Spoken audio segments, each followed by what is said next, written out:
Dear friends, ഇത് മലയാളം പ്രണയകഥകളാണ്. ഈ കഥയുടെ ആദ്യ ഭാഗം നിങ്ങൾ കണ്ടിട്ടില്ലെങ്കിൽ ആദ്യം അത് കണ്ടിട്ട് വരാൻ മറക്കരുതേ. കാരണം ഇന്നത്തെ ഭാഗം അതിൻ്റെ തുടർച്ചയാണ്. പിന്നെ വീഡിയോ ഇഷ്ടപ്പെട്ടാൽ ലൈക്ക് ചെയ്യാനും ചാനൽ സബ്സ്ക്രൈബ് ചെയ്യാനും നിങ്ങളുടെ കൂട്ടുകാർക്ക് ഷെയർ ചെയ്യാനും മറക്കരുത്. അപ്പോൾ കഥ തുടങ്ങാം. ഉടുത്തിരുന്ന മുണ്ടൊന്ന് മുറുക്കിയെടുത്ത് മൊബൈൽ അരയിൽ തിരുകിക്കൊണ്ട് ശിവ കാര്യമായി പറഞ്ഞു. നീ വിളിച്ചില്ലെങ്കിൽ ഞാൻ എന്ത് ചെയ്യണം? അത് പറ. വിളിച്ചില്ലെങ്കിൽ 5-6 പോലീസുകാരെ പേടിക്ക് കൂട്ടി അങ്ങോട്ട് കയറി പോരെ. ചാരിയിട്ട ബൈക്കിൽ ചവിട്ടി കയറി മതിലിന് മേലേക്ക് ഇരുന്നു കൊണ്ടവൻ പറഞ്ഞു. ഈ നേരത്തെ എങ്ങനാടാ 5-6 പോലീസുകാർ? നൈറ്റ് ഡ്യൂട്ടിക്കൊക്കെ 2 പേരെ കാണും. നാളെ രാവിലെ വന്നാൽ മതിയോ? സച്ചു അവനെ നോക്കി ഗൗരവത്തോടെ തന്നെ ചോദിച്ചു. ഏയ്, രാവിലെ ആണെങ്കിൽ നീ പോലീസ് സ്റ്റേഷനിൽ പോണ്ട, ഒരു ആംബുലൻസ് വിളിച്ചിങ്ങ് വന്നാൽ മതി. ആണോ? എന്നാൽ പിന്നെ അതാ നല്ലത്. അതെ, വണ്ടി ആ ഇരുട്ടത്തേക്കൊതുക്കി മാറി നിൽക്കടാ, ഞാൻ പോയി നോക്കിയിട്ട് വരാം. എന്തേലും ബഹളം കേൾക്കുകയാണെങ്കിൽ ഒന്നും നോക്കേണ്ട, അങ്ങോട്ട് കയറിപ്പോരെ. എന്നിട്ട് കിട്ടുന്ന തല്ലിൻ്റെ പകുതി വാങ്ങിച്ചോ. മതിലിനപ്പുറത്തേക്ക് ഒരൊറ്റ ചാട്ടം ചാടിക്കൊണ്ട് ശിവ അടക്കം പറഞ്ഞു. ഡാ സൂക്ഷിച്ച്. സച്ചു കരുതലോടെ മതിലിനപ്പുറത്തേക്കൊന്ന് നീങ്ങിക്കൊണ്ട് പറഞ്ഞു. ആടാ. ശിവ മെല്ലെ ശബ്ദമുണ്ടാക്കാതെ മുന്നോട്ട് നടന്നു. അത്യാവശ്യം വലിയൊരു വീട് തന്നെയാണ്. ഒത്തിരി വെട്ടമൊന്നും എവിടെയും കാണുന്നില്ല. മുകളിലത്തെ നിലയിൽ ഒരു റൂമിൽ മാത്രം വെളിച്ചമുണ്ട്. താഴെ ഹാളിലും ബാത്റൂമിലും അടുക്കളയിലും ലൈറ്റുണ്ട്. പരിസരം മുഴുവൻ ഇരുട്ടാണ്. ശിവയുടെ നോട്ടം മുകളിലെ നിലയിലുള്ള റൂമിലേക്ക് മാത്രമായി. അതേസമയം തന്നെയാണ് ആ റൂമിൽ 2 നിഴൽ രൂപം കാണുന്നത്. ഒന്നൊരു പുരുഷൻ്റേതാണെങ്കിൽ മറ്റൊന്ന് യാമയുടേതെന്ന് തോന്നിക്കുന്ന ഒരു പെൺകുട്ടിയുടെ നിഴൽ രൂപമായിരുന്നു. അതവളായിരിക്കുമോ? ആ ഇരുട്ടിലും ശിവ ആലോചനയോടെ നിന്നു. പെട്ടെന്നാണ് അയാൾ ആ പെൺകുട്ടിയെ തല്ലുന്നതായി ശിവയ്ക്ക് തോന്നിയത്. അപ്പോൾ സ്ഥലം ഇത് തന്നെ, ശിവ ഉറപ്പിച്ചു. പക്ഷെ കൂടുതൽ ഉറപ്പിക്കണമെന്നെങ്കിൽ നേരിട്ട് കാണണം. അതെങ്ങനെ മുകളിലെ നിലയിലെത്താം എന്നായി ശിവയുടെ ചിന്ത. സൺസൈഡിനോട് ചേർന്നൊരു തെങ്ങുണ്ട്. ആ തെങ്ങിൽ കയറി മെല്ലെ മുകളിലത്തെ ബാൽക്കണിയിലേക്ക് എത്താം. പക്ഷെ അവിടുത്തെ ഡോർ ലോക്കാണെങ്കിൽ പണിയാവും. സമയം മുന്നോട്ട് നീങ്ങി കൂടുതൽ ചിന്തിച്ചു നിൽക്കാതെ ശിവ മുണ്ടും മടക്കി കുത്തി അധികം ശബ്ദമുണ്ടാക്കാതെ തെങ്ങിൽ കയറി. നല്ല മെയ്വഴക്കം ഉള്ളതുകൊണ്ട് തന്നെ തെങ്ങിൽ കയറുന്നത് അവനത്ര വലിയ ബുദ്ധിമുട്ടൊന്നും ഉണ്ടായിരുന്നില്ല.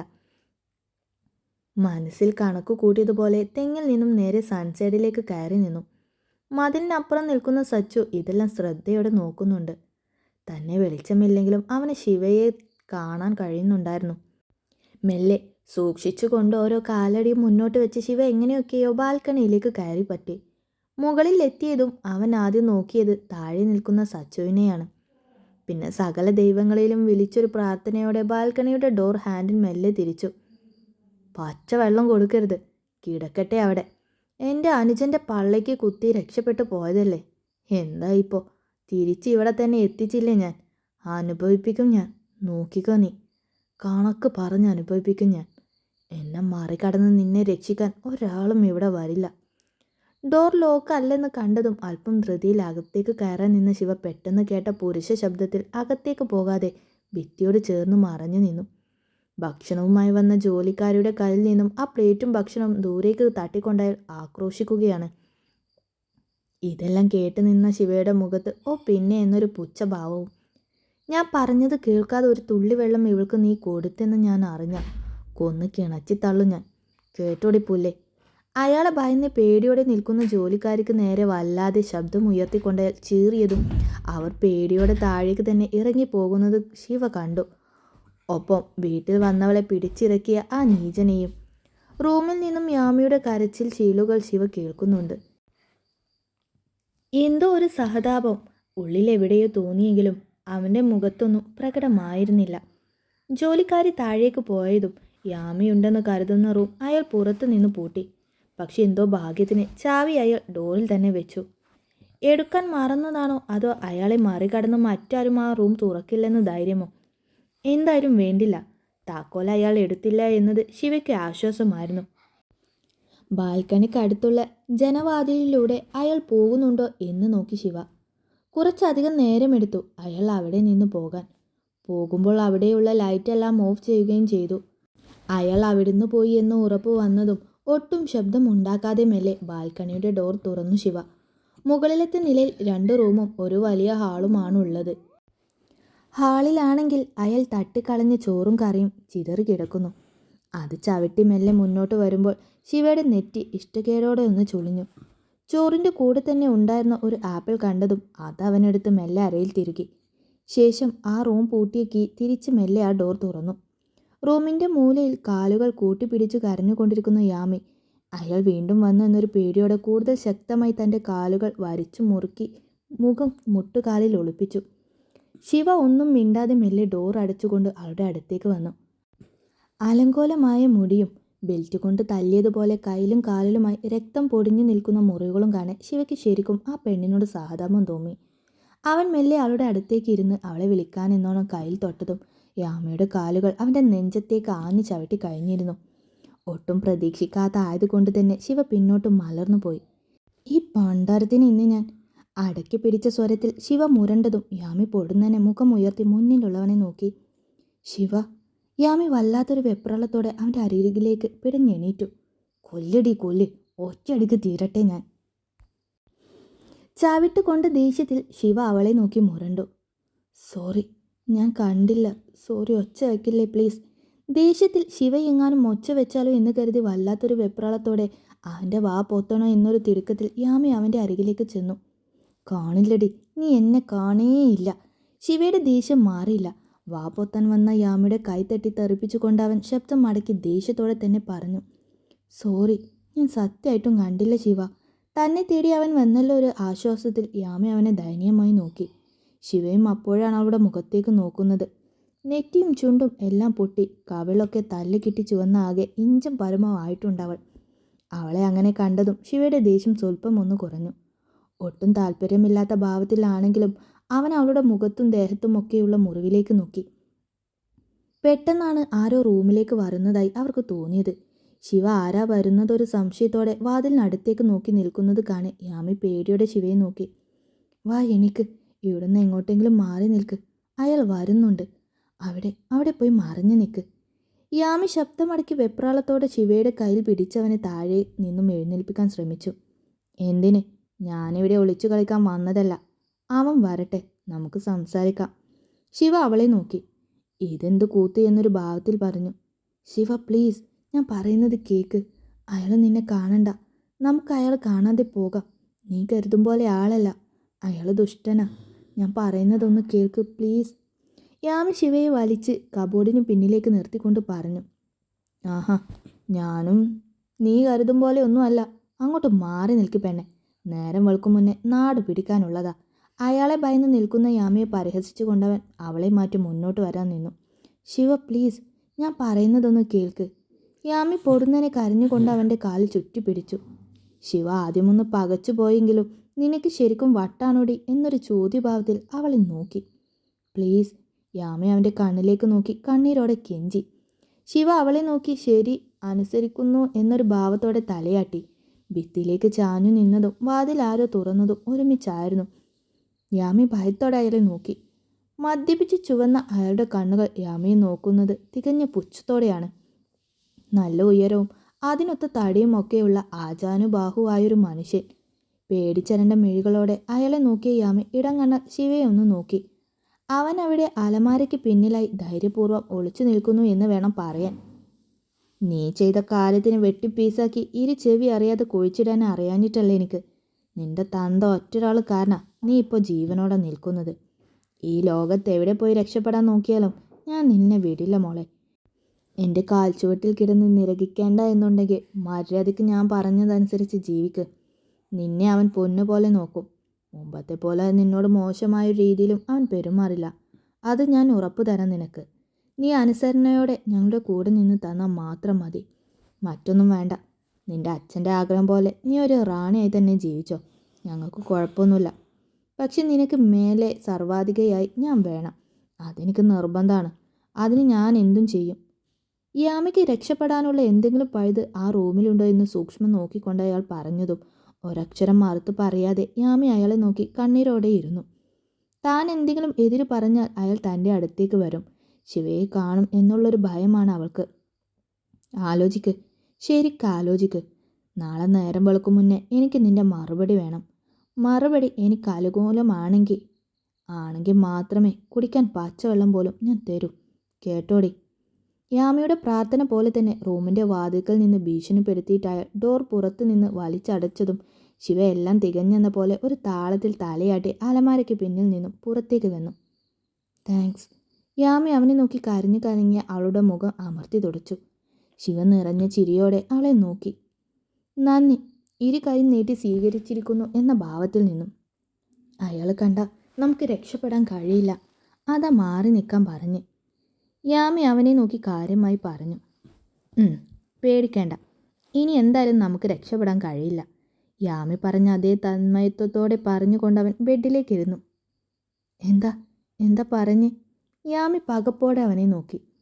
ഇനിയിപ്പോൾ ഈ റൂമിൽ നിന്ന് പുറത്തു കടക്കാൻ പറ്റില്ലെന്ന്. എന്തേ, ചെവി കേൾക്കില്ലേ നിനക്ക്? യാതൊരു തരം ഭയമോ ടെൻഷനോ ഇല്ലാതെ ശിവ ബെഡിൽ ചാഞ്ഞിരുന്നു കൊണ്ടവളെ നോക്കി പറഞ്ഞു. അങ്ങനെ പറയില്ലേ, വാ നമുക്ക് പോകാം. അയാളിനി നാളെ നേരം വെളുത്താലേ വരൂ. നമുക്ക് എങ്ങനെയെങ്കിലും രക്ഷപ്പെടാം. ശിവയുടെ അരിയിലേക്ക് ചെന്ന് യാമി വെപ്രാളപ്പെട്ടു. ഈ ഡോറിൻ്റെ സ്പെയർ കീ വല്ലതും നിന്റെ കയ്യിലുണ്ടോ? ശിവ ദേഷ്യത്തോടെ അവളെ നോക്കിയതും യാമി അങ്ങേയറ്റം പേടിയോടെ ഇല്ലെന്ന് തലയനക്കി. അപ്പോൾ പിന്നെ നേരം വെളുക്കണം, ശിവ പറഞ്ഞു. അപ്പോൾ അയാൾ നമ്മളെ കാണില്ലേ? യാമി കരച്ചിലിൻ്റെ വക്കത്തെത്തി. കാഴ്ചയ്ക്ക് കുഴപ്പമൊന്നുമില്ലെങ്കിൽ കാണും. ആകെ മുറിവ് പറ്റി അവളുടെ മുഖത്തേക്ക് നോക്കി ശിവ അലസമായി പറഞ്ഞു. ഈ വാതിലൊന്ന് തുറക്കാൻ പറ്റുമെന്ന് നോക്ക് ശിവ, നമുക്ക് അയാൾ കാണാതെ ഇപ്പോൾ തന്നെ രക്ഷപ്പെടാം. യാമി അവനെ നോക്കി ദയനീയമായി കെഞ്ചി. അയാൾ പുറത്തു നിന്ന് പൂട്ടിയതാടി പുല്ലേ. മര്യാദയ്ക്ക് ഞാൻ പറഞ്ഞതല്ലേ. കേട്ടിരുന്നെങ്കിൽ ഇപ്പോൾ അയാൾക്ക് കൊടുക്കാനുള്ളത് കൊടുത്ത് ഗേറ്റ് കടന്നേനെ. അല്ലെങ്കിൽ പിന്നെ വാതിൽ ചവിട്ടി പൊളിക്കണം. അത് വേണോ? ശിവ ദേഷ്യത്തോടെ യാമിയെ നോക്കി ചോദിച്ചു. ശബ്ദം ഉണ്ടാക്കാതെ പൊളിക്കോ? യാമി അവനെ നോക്കി മെല്ലെ ചോദിച്ചതും ശിവയുടെ മുഖം അവളെ കൂടുതൽ ദേഷ്യത്തോടെ നോക്കി. യാമി പിന്നെ ഒന്നും മിണ്ടിയില്ല. അവനെ നോക്കിക്കൊണ്ട് തന്നെ ഒരു മൂലയ്ക്കയിലേക്ക് ഒതുങ്ങിയിരുന്നു. മേലാകെ വല്ലാതെ വേദനയാണ്. അയാളുടെ കയ്യിൽ നിന്നും തല്ലി കിട്ടാത്തൊരിടം പോലും ബാക്കിയില്ല. രക്തം പൊടിഞ്ഞിടമെല്ലാം വല്ലാത്ത നോവാണ്. ശിവ അവളെ നോക്കിക്കൊണ്ട് തന്നെ ബെഡിലേക്ക് ചാഞ്ഞിരുന്ന ശേഷം ഫോണെടുത്ത് സച്ചുവിനെ വിളിച്ചു. പറയടെ, എന്തായി? അവൾ അവിടെ തന്നെയുണ്ടോ? ഒരൊറ്റ റിങ്ങിൽ തന്നെ സച്ചു കോൾ എടുത്ത് വെപ്രാളത്തോടെ ചോദിച്ചു. ആളൊക്കെ ഇവിടെയുണ്ട്. നിനക്ക് കുഴപ്പമൊന്നുമില്ലല്ലോ? ശിവ ഗൗരവത്തോടെ ചോദിച്ചു. ഇവിടെ പ്രശ്നമൊന്നുമില്ല. അല്ല യാമി, എവിടെ? നീ എന്താ ഇങ്ങോട്ട് വരാത്തെ? സച്ചു സംശയത്തോടെ ചോദിച്ചു. മാമിയൊക്കെ ഇവിടെ തല്ലി കിട്ടി പഞ്ചറായി ഇരിപ്പുണ്ട്. ഇവളെയും കൊണ്ട് വന്ന വഴി വരാൻ കഴിയില്ല. നീ ഒരു കാര്യം ചെയ്യും, ഹോട്ടലിൽ ഒരു റൂം എടുത്തോ. എന്നിട്ട് നാളെ രാവിലെ ഇങ്ങോട്ട് വാ. പിന്നെ വരുമ്പോൾ തനിച്ച് ഇങ്ങോട്ട് വരണ്ട. പോലീസ് സ്റ്റേഷനിൽ ചെന്ന് ഒരു കംപ്ലൈൻറ്റ് കൊടുത്ത് അവരെ ആരെങ്കിലും കൂടെ കൂട്ടി ഇങ്ങ് വന്നാൽ മതി. യാമിയിൽ നിന്നും കണ്ണുകൾ മാറ്റാതെ തന്നെ ശിവ സച്ചുവിനോട് സംസാരിച്ചു. നമുക്ക് വന്ന വഴിയെ തന്നെ പോവാം ശിവ, എനിക്ക് കുഴപ്പമൊന്നുമില്ല. യാമി പിന്നെയും അവൻ്റെ അടുത്തേക്ക് വന്ന് പറഞ്ഞു. ഞാൻ വന്നത് തെങ്ങ് കയറിയാ. ശിവ അവളെ നോക്കി അലസമായി പറഞ്ഞതും യാമിയുടെ മുഖം വീണ്ടും ദയനീയമായി. നീ അവളോട് ശരിക്കും അവിടുത്തെ പ്രശ്നം എന്താണെന്ന് ചോദിക്ക്. യാമിയുടെ ശബ്ദം ഫോണിലൂടെ കേട്ടതും സച്ചു പെട്ടെന്ന് പറഞ്ഞു. നിന്റെ പ്രശ്നം എന്താന്ന് വെച്ചാൽ പറഞ്ഞു കൊടുക്ക്. ശിവ ആ ഫോൺ നേരെ യാമിക്ക് നേരെ നീട്ടി. ശിവയുടെ കണ്ണിലേക്ക് നോക്കി അല്പം നേരം അങ്ങനെ നിന്നു പോയെങ്കിലും യാമി പെട്ടെന്ന് ആ ഫോൺ വാങ്ങി കാതോട് ചേർത്തു. സച്ചേട്ടാ, യാമി മെല്ലെ വിളിച്ചു. യാമി, കുഴപ്പമൊന്നുമില്ല. അവൻ അവിടെ ഇല്ലേ? പേടിക്കേണ്ട. എനിക്ക് ശരിക്കും യാമിയുടെ പ്രശ്നം എന്താണെന്ന് അറിയണം. നാളെ സ്റ്റേഷനിൽ ചെന്ന് കംപ്ലൈൻറ്റ് പറയുമ്പോൾ ഞാനും യാമിയും പറയുന്നത് ഒന്നല്ലെങ്കിൽ പ്രശ്നം വീണ്ടും വഷളാവും. അതാ. സച്ചു വളരെ കാര്യഗൗരവത്തോടെ അവളോട് ചോദിച്ചു. അലസമായി മറ്റെങ്ങോ നോക്കിയിരിക്കുന്ന ശിവയുടെ ഒന്ന് നോക്കിക്കൊണ്ടവൾ തൻ്റെ അമ്മ ആത്മഹത്യ ചെയ്തതു മുതലുള്ള പ്രശ്നങ്ങൾ അവനോട് പറഞ്ഞു. അപ്പോൾ യാമിയുടെ അമ്മ ശരിക്കും ആത്മഹത്യ ചെയ്യുമായിരുന്നു അല്ലേ? അല്ലാതെ വേറെ മെൻ്റൽ പ്രോബ്ലംസ് കൊണ്ട് അങ്ങനെ ഒന്നും സംഭവിച്ചതല്ല. സച്ചു ആലോചനയോടെ ചോദിച്ചു. അല്ല. യാമിയുടെ കണ്ണുകൾ നിറഞ്ഞൊഴുകിപ്പോയി. ഓക്കെ, യാമി ഏതു ഹോസ്പിറ്റലിലാ അച്ഛൻ കാണിച്ചത്? ഏത് ഡോക്ടറാ? ഇപ്പോൾ അടുത്തെപ്പോഴെങ്കിലും യാമി ഹോസ്പിറ്റലിൽ പോയിരുന്നോ? ഇല്ല, എനിക്കൊന്നുമില്ല സച്ചുവേട്ടാ. ഈ സ്ത്രീ വെറുതെ പറഞ്ഞുണ്ടാക്കിയതാ. അവരുടെ വാക്ക് കേട്ടിട്ടാ അച്ഛൻ എന്നെ ആ ഡോക്ടറെ കാണാൻ കൊണ്ടുപോയത്. അയാളാ ഇങ്ങനെ പ്രശ്നം ഉണ്ടോയെന്നൊക്കെ അച്ഛനോട് പറഞ്ഞത്. സത്യമായിട്ടും എനിക്ക് അങ്ങനെയൊന്നുമില്ല. യാമി കരഞ്ഞുകൊണ്ട് പറഞ്ഞു. നീ കരയില്ലേ? എനിക്കറിയാം, എനിക്ക് മനസ്സിലാവും. ഇതുപോലുള്ള ഒത്തിരി കേസുകൾ ഞാൻ കണ്ടിട്ടുണ്ട്. നീ പറയുന്നത് എന്താണെന്ന് എനിക്ക് മനസ്സിലാവും. നിന്റെ അച്ഛൻ്റെ സ്വത്തുവകകളൊന്നും നിന്റെ പേരിൽ വരാതിരിക്കാൻ ആ സ്ത്രീ മനഃപൂർവ്വം കളിച്ചതാണിതൊക്കെ. എൻ്റെ ഊഹം ശരിയാണെങ്കിൽ അവർ തനിച്ചായിരിക്കില്ല ഇതൊന്നും ചെയ്തത്. ഇപ്പോൾ കൂടെയുള്ള അവരുടെ സെക്കൻഡ് ഹസ്ബൻഡ് കൂടെ ഇതിൽ കൂട്ടുണ്ടാവും. ഇപ്പോൾ അവരുടെ ആവശ്യം എന്താണ്? സച്ചു അവളെ സമാധാനിപ്പിച്ചുകൊണ്ട് അല്പം സൗമ്യമായി ചോദിച്ചു. അവരുടെ ഒരു അനിയനുണ്ട്, ഒരു വൃത്തികെട്ടവൻ. അവനെ ഞാൻ വിവാഹം കഴിക്കണം. എന്നിട്ട് അവർ പറയുന്നത് കേട്ട് അവർക്കൊപ്പം കഴിയണം. അങ്ങനെ പറയാൻ എന്തെങ്കിലും കാരണം ഉണ്ടാവുമല്ലോ. അതെന്താണെന്ന് അറിയതേ അമ്മയ്ക്ക്. മരിക്കുന്നതിന് മുമ്പേ അച്ഛൻ ആ സ്ത്രീയുടെ സ്വഭാവമൊക്കെ മനസ്സിലായതാ. അതുകൊണ്ടാ അവരറിയാതെ തന്നെ അച്ഛൻ്റെ പേരിലുള്ളതെല്ലാം എൻ്റെ പേരിലേക്ക് മാറ്റിയത്. പക്ഷേ എൻ്റെ മെൻ്റൽ സ്റ്റാറ്റസ് ഓക്കെ അല്ല എന്നുള്ളത് സത്യമാണെന്ന് അച്ഛൻ മരിക്കും വരെ വിശ്വസിച്ചിരുന്നത്. അതുകൊണ്ടല്ലേ എല്ലാം എൻ്റെ പേരിലാണെങ്കിൽ കൂടി എന്നെ വിവാഹം കഴിക്കുന്നയാൾക്ക് അതിൻ്റെ നടത്തിപ്പവകാശം കൊടുത്തത്.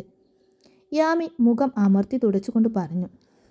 ഓഹോ, അപ്പോൾ അതാണ് അവർ യാമിയെ അനുജനെ കൊണ്ട് വിവാഹം കഴിപ്പിക്കാൻ ശ്രമിക്കുന്നത്. ഓക്കെ, ഇനി എനിക്ക് യാമിയുടെയും അച്ഛൻ്റെയും കറക്റ്റ് അഡ്രസ്സ് ഒന്ന് പറഞ്ഞു തരണം. ആ ഫോണിൽ നിന്നൊരു മെസ്സേജ് അയച്ചാൽ മതി.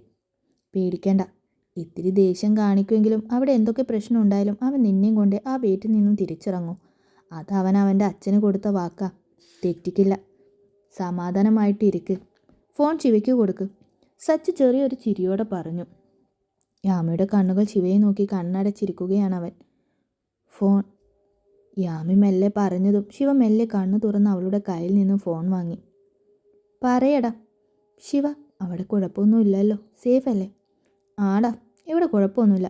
നീ ഞാൻ പറഞ്ഞതുപോലെ ചെയ്യ്, പിന്നെ വൈകരുത്. നേരത്തെ ഇങ്ങ് വരണം, ശിവ ഓർമ്മിപ്പിച്ചു. അതൊക്കെ ഞാൻ വരാം. പിന്നെ ഉടക്കാണെങ്കിൽ തന്നെ ദേഹം മുറിയാത്ത വിധം കൊടുത്താൽ മതി. പോലീസ് വന്ന് നോക്കുമ്പോൾ ഒത്തിരി അങ്ങ് കിട്ടിയ പോലെ അവർക്ക് തോന്നരുത്. ഞാൻ വിളിക്കാം. സച്ചു ഗൗരവത്തോടെ പറഞ്ഞതും ശിവ അലസമായെന്ന് മൂളി കോൾ കട്ട് ചെയ്തു. അയാളിനി നേരം വെളുത്താലല്ലേ വേറുള്ളൂ. ശിവ ചോദ്യത്തോടെ യാമിയെ നോക്കി. യാമി മെല്ലെയൊന്ന് മൂളി. നിനക്ക് ഭ്രാന്താണെന്ന് ആരാ പറഞ്ഞത്? ശിവ ആ ബെഡിൽ മലർന്ന് കിടന്നുകൊണ്ട് ചോദിച്ചു. ഡോക്ടർ. അവനെ നോക്കിയിരുന്ന യാമി മെല്ലെ മുഖം താഴ്ത്തി. അപ്പോൾ ഭ്രാന്തില്ലെന്ന് ആര് പറഞ്ഞു? ശിവ വീണ്ടും ചോദിച്ചു. എനിക്ക് ഭ്രാന്തൊന്നുമില്ല. യാമി നിറഞ്ഞു വന്ന കണ്ണുകൾ അമർത്തി തുടച്ചുകൊണ്ട് പറഞ്ഞു. സാധാരണ എല്ലാ ഭ്രാന്തന്മാരും ഇത് തന്നെയാ പറയാറ്. ശിവ അവളെ നോക്കി ചെരിഞ്ഞു കിടന്നുകൊണ്ട് പറഞ്ഞു. യാമി വല്ലാത്ത ദേഷ്യത്തോടെ അവനെ നോക്കി. അവൻ്റെ കയ്യിൽ നിന്ന് കിട്ടിയത് മുഴുവൻ വാങ്ങിച്ചു കൂട്ടാതെ 4 എണ്ണം തിരിച്ചു കൊടുക്കാനും പഠിക്കണം. നീ ഒരുത്തനെ കൊന്നാലും കേസൊന്നും ഉണ്ടാവില്ല. ശിവ അല്പം കാര്യമായി അവളോട് പറഞ്ഞു കൊടുത്തു. അതൊക്കെ ഞാൻ കുറേ ശ്രമിച്ചതാ, കൊല്ലാൻ പറ്റണ്ടേ അതിന്? യാമി മറ്റെങ്ങോ നോക്കിക്കൊണ്ട് പറഞ്ഞു. അല്ല, ആ തള്ളയുടെ അനിയൻ ചെക്കൻ കാണാൻ കൊള്ളാമെങ്കിൽ കെട്ടി സമാധാനപരമായി ജീവിച്ചൂടെ? എന്തിനാ ഇങ്ങനെ തല്ലും വഴക്കും ഒക്കെ? അവൻ സംശയത്തോടെ ചോദിച്ചു. കാണാൻ കൊള്ളാവുന്നവരുടെ കൂടെയൊക്കെ ജീവിക്കാൻ പറ്റുമോ? ജീവിക്കണമെങ്കിൽ മനുഷ്യനെ മനസ്സിലാക്കുന്ന ഒരു മനസ്സ് വേണം. അല്ലാതെ കണ്ട കരടിയുടെയും പട്ടിയുടെയും സ്വഭാവമുള്ള കുറേ സൗന്ദര്യവും ഉണ്ടായിട്ടെന്താ ഗുണം? യാമി അവനെ നോക്കി ചോടിയോടെ ചോദിച്ചു. അത് കാര്യം. നിന്നെപ്പോലെ ഒരുത്തിയൊക്കെ അവൻ എന്തു കണ്ടിട്ടാണോ കെട്ടാൻ നിൽക്കുന്നത്? ശിവ ആരോടൊന്നില്ലാതെ പറഞ്ഞതും യാമിയുടെ മുഖം കൂടുതൽ വീർത്തു. ശിവയുടെ കണ്ണിൽ എനിക്കെന്താ ഒരു കുഴപ്പം? യാമി അവനെ നോക്കി ചോടിയോടെ ചോദിച്ചു. എൻ്റെ കണ്ണിൽ നിനക്ക് പ്രശ്നം മാത്രമേ ഉള്ളൂ. പക്ഷേ എൻ്റെ കണ്ണല്ലല്ലോ അവന്. ശിവ കുഞ്ഞൊരു പുച്ഛത്തോടെ പറഞ്ഞു. ദേ ശിവ, എനിക്ക് ദേഷ്യം വരുന്നുണ്ടേ. എന്തൊരു സ്വഭാവമാണ് നിൻ്റെ. എല്ലാവരോടും എല്ലാത്തിനോടും പുച്ഛം. യാമി അവനെ നോക്കി ഇഷ്ടക്കേടോടെ പറഞ്ഞു. തൽക്കാലം മാമി എൻ്റെ സ്വഭാവത്തിൻ്റെ ഗുണമൊന്നും നോക്കേണ്ട. സ്വന്തം കാര്യം നോക്കിയാൽ മതി. വെറുതെ മനുഷ്യനെ മെനക്കെടുത്താൻ ഇതുപോലെ ഓരോന്ന് കെട്ടിയെടുത്തോളും. ശിവ അരിശത്തോടെ പറഞ്ഞു. ഇത്രയ്ക്ക് ബുദ്ധിമുട്ടാണെങ്കിൽ ശിവ എന്തിനാ വന്നത്? അബേട്ടൻ വരുമായിരുന്നല്ലോ. യാമി അവൻ കേൾക്കാതെ പെറുപെറുത്തു. എന്താടി ഇരുന്നു മുറുമുറുക്കുന്നേ? ശിവ അവൾക്ക് നേരെ കാലിയോടെ എഴുന്നേറ്റു. ഇത്രയ്ക്ക് ബുദ്ധിമുട്ടാണെങ്കിൽ പിന്നെ എന്തിനാ ഇങ്ങോട്ട് വന്നതെന്ന്. പെട്ടെന്നുയരുന്ന അവൻ്റെ ദേഷ്യത്തിൽ യാമി ഒന്ന് പരിഭ്രമിച്ചു എങ്കിലും അത് പുറമെ കാണിക്കാതെ അവളും ദേഷ്യം നടിച്ചു. നിന്നെ കാണാഞ്ഞിട്ട് എൻ്റെ വീട്ടിൽ കുറച്ച് പേർക്ക് ഉറങ്ങാൻ പറ്റുന്നില്ല. അത് തന്നെ, നീ കാരണം എൻ്റെ നെഞ്ചത്തേക്കാ എല്ലാം കൂടെ കയറുന്നത്. ഞാനെന്ത് ചെയ്തു? നിന്നെ സഹായിക്കാം എന്നേറ്റത് ഞാനാണോ? വീട്ടിൽ കൊണ്ടുവന്ന് താമസിപ്പിച്ചത് ഞാനാണോ? അതല്ല, ഞാൻ ഇറക്കി വിട്ടിട്ടാണോ നീ ഇവിടെ എത്തിയത്? അല്ലെങ്കിൽ ഞാൻ ഒറ്റിയിട്ടാണോ ഈ നാറി നിന്നെ തിരഞ്ഞവിടെ എത്തിയത്? അല്ലല്ലോ. നീയും ഞാനുമായി ഒരു ബന്ധവുമില്ല. എന്നിട്ടും എന്ത് എല്ലാവരും കൂടെ എൻ്റെ നെഞ്ചത്തേക്ക് വന്നത്? ശിവ വല്ലാത്തൊരു ദേഷ്യത്തോടെ യാമിയുടെ മുന്നിൽ നിന്നുകൊണ്ട് ചോദിച്ചതും യാമ അല്പം പേടിയോടെ തന്നെ അവനെ നോക്കി. നിനക്ക് വേണ്ടി എൻ്റെ അച്ഛൻ എന്നെ തല്ലി. എന്തിനാ? ഇന്നലെ വന്ന നീ പോലും എന്നേക്കാൾ വലുതാണ് അച്ഛന്. ശിവ ദേഷ്യത്തോടെ തന്നെ അവളെ നോക്കി ചോദിച്ചതും യാമി ശരിക്കും ഞെട്ടിയിരുന്നു. തനിക്ക് വേണ്ടി ശിവയെ തല്ലിയോ എന്നൊരമ്പരപ്പ് അവളുടെ കണ്ണിൽ നിറഞ്ഞു. ആയിക്കോട്ടെ,